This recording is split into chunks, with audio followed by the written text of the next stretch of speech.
Welcome back to Anime Hub LLC, where we dive deep into the wild, wonderful, and sometimes messy world of anime.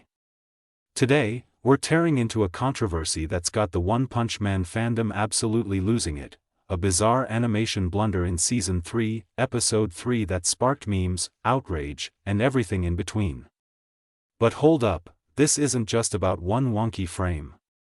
We're zooming out to unpack the whole chaotic saga, from director Shinpei Nagai's storied career to the shadowy production committee pulling the strings and JC staff's juggling act with high-profile projects like the Chainsaw Man movie. So, grab your protein shakes, channel your inner Saitama, and let's dive into this mess. It's gonna be a wild ride. Let's kick things off with the spark that lit the fandom on fire. In One Punch Man Season 3, Episode 3, we're in the thick of the Monster Association arc, one of the manga's most brutal, high-stakes showdowns. Garou, our favorite anti-hero, is squaring off against the sadistic Royal Ripper and the hulking Bug God.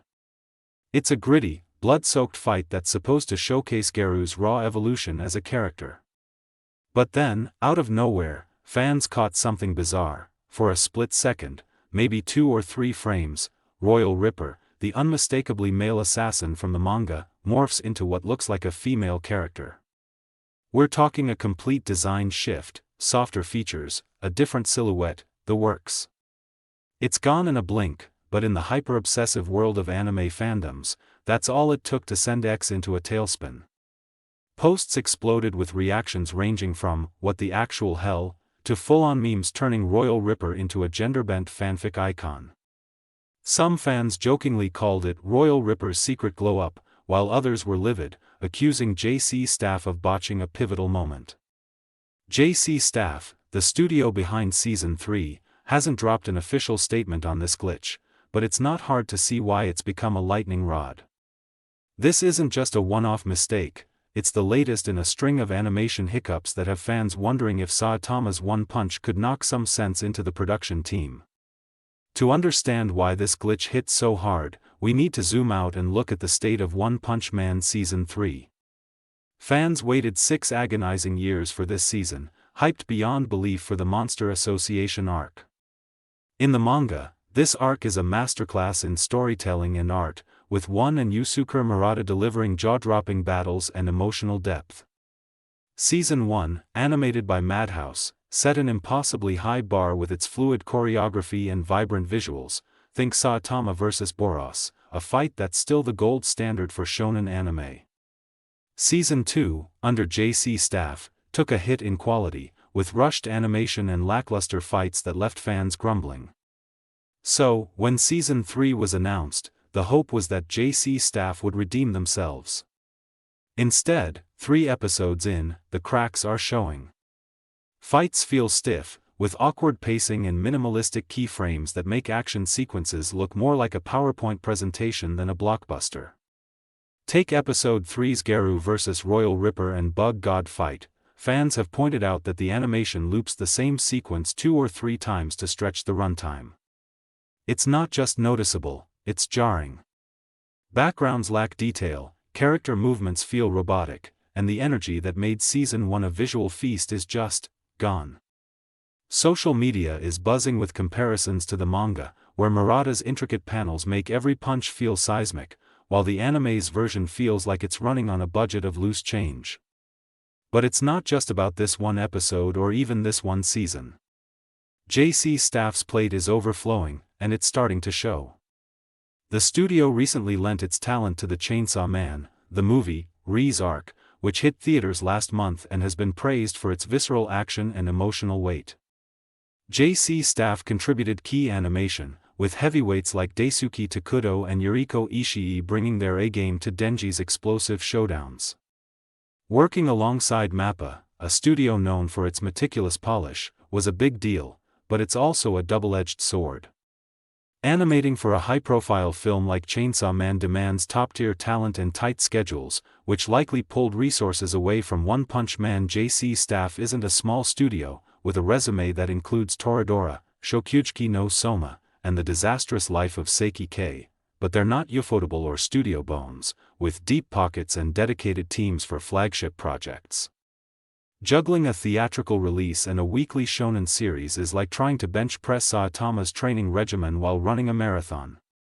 The result? Corners get cut, deadlines get crushed, and you end up with glitches like Royal Ripper's accidental makeover. At the center of this storm is director Shinpei Nagai, a name that's become both a lightning rod and a punching bag for fans. Nagai's no rookie. He's got over a decade of experience in the anime industry, with a resume that spans genres and styles. He cut his teeth as an episode director on Psycho Pass, where he crafted tense, kinetic action sequences that balanced gritty violence with psychological depth. His work on Food Wars, Shokyuchi no Soma and Gangsta showed off his knack for storyboarding dynamic, character-driven scenes, bringing out the emotional stakes in everything from culinary battles to gangland shootouts. In 2023, he took the reins as series director for Sacrificial Princess and the King of Beasts, a fantasy romance that blended lush visuals with heartfelt storytelling. Fans of that series praised Nagai's ability to make quiet moments as compelling as the big ones, proving he's not just an action guy. But here's where things get messy. Early in his career, Nagai worked on adult anime, yes, hentai. It's not uncommon for animators to take on these gigs in Japan's cutthroat industry, especially early on, but toxic pockets of the One Punch Man fandom have latched onto this like it's a scarlet letter. They've dismissed his credentials, claiming he lacks the serious action chops needed for a juggernaut like OPM. That's nonsense. His work on Psycho Pass and Gangsta proves he can handle high-stakes action. But the internet being the internet, the hate snowballed. Just last week, Nagai deleted his X account after relentless harassment from fans and YouTubers piling on the Season 3 hate. In a raw, emotional statement, he apologized to genuine fans while calling out the toxic, pressure cooker environment that's crushing the team's morale. Imagine pouring your heart into a project, only to have thousands of keyboard warriors dunk on you for a 3-frame mistake. It's brutal, and it's a stark reminder of how fandoms can turn on the very creators they claim to support. Now, let's talk about the real culprits here, the production committee. If you're new to anime, here's the deal. A production committee is a group of companies, publishers like Shueisha, broadcasters, merchandisers like Bandai Namco, and music labels like Sony Music, who pool money to fund an anime. In theory, it's a dream team. In practice, it's often a nightmare. These committees prioritize profits over quality, slashing budgets and timelines to churn out episodes alongside merch, soundtracks, and tie-in games. For One Punch Man Season 3, the committee includes heavyweights like Shueisha and Bandai Namco, but insiders are whispering about chronic underfunding. JC staff was reportedly handed a budget that's a fraction of what a visually ambitious arc like the Monster Association demands. Animators are working grueling hours, think all-nighters and 80-hour weeks, to meet impossible deadlines. One industry source called the situation more complex than fans realize, pointing out that the committee, not the studio, calls the shots on budget and schedule. Compare this to Ufotable's Demon Slayer, where the production committee plans years in advance, pouring money into storyboarding, animation, and post-production to ensure every frame sparkles.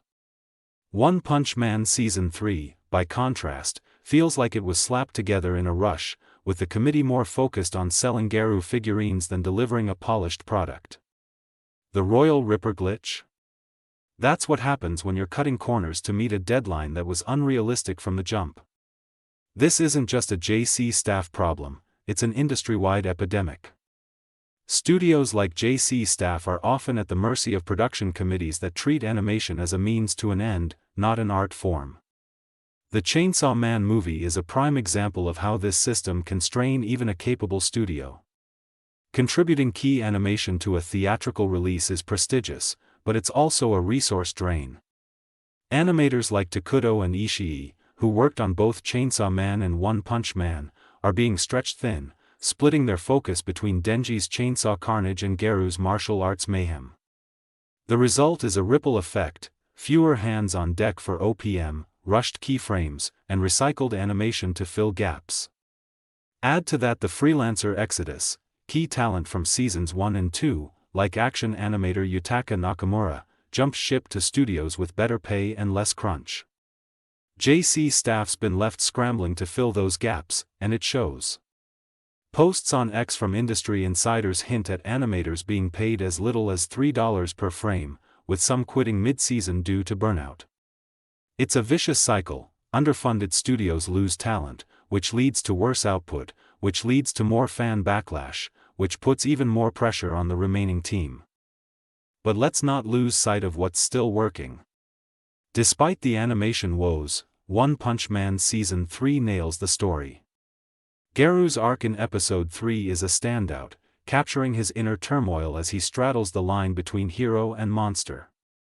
The voice acting, Hikaru Midorikawa as Garu is chef's kiss, carries the emotional weight, and the pacing stays true to the manga's beats. It's not perfect, but the heart of Once writing is still there, even if the visuals don't always match. Fans on X have praised moments like Garu's quiet reflection before the fight, where his vulnerability shines through. It's proof that, even under pressure, JC staff is trying to honor the source material. The problem is, when you're working with a skeleton crew and a shoestring budget, trying only gets you so far. So, where does this leave One Punch Man? The fandom's split. Some are ready to write off Season 3 as a lost cause, with X posts calling for the show to be cancelled before it ruins the legacy. Others are holding out hope, pointing to upcoming episodes that might redeem the season if the team can pull it together. The production committee needs to step up, either loosen the purse strings or extend the schedule to give JC staff a fighting chance. As for Shinpei Nagai, the man's been through the ringer, but his track record suggests he's got the skills to turn things around if given the resources. And JC staff? They're not the villains here. Between One Punch Man and their work on Chainsaw Man, they're caught in an industry that chews up talent and spits out half-baked episodes. The Royal Ripper glitch is a symptom, not the disease. This whole saga is a wake-up call for anime fans. The industry's dirty secrets, overworked animators, profit-hungry committees, toxic fandoms, are dragging down even the biggest titles. One Punch Man Season 3 isn't a failure, but it's a warning. If we want anime to keep punching above its weight, we need to support the creators, not tear them down. So, drop your thoughts in the comments, critique the work, not the workers. What do you think JC staff can do to salvage this season? Is the production committee the real monster here? If you vibed with this deep dive, smash that like button, subscribe for more anime breakdowns, and hit the bell so you don't miss a thing. Until next time, keep punching responsibly. Peace.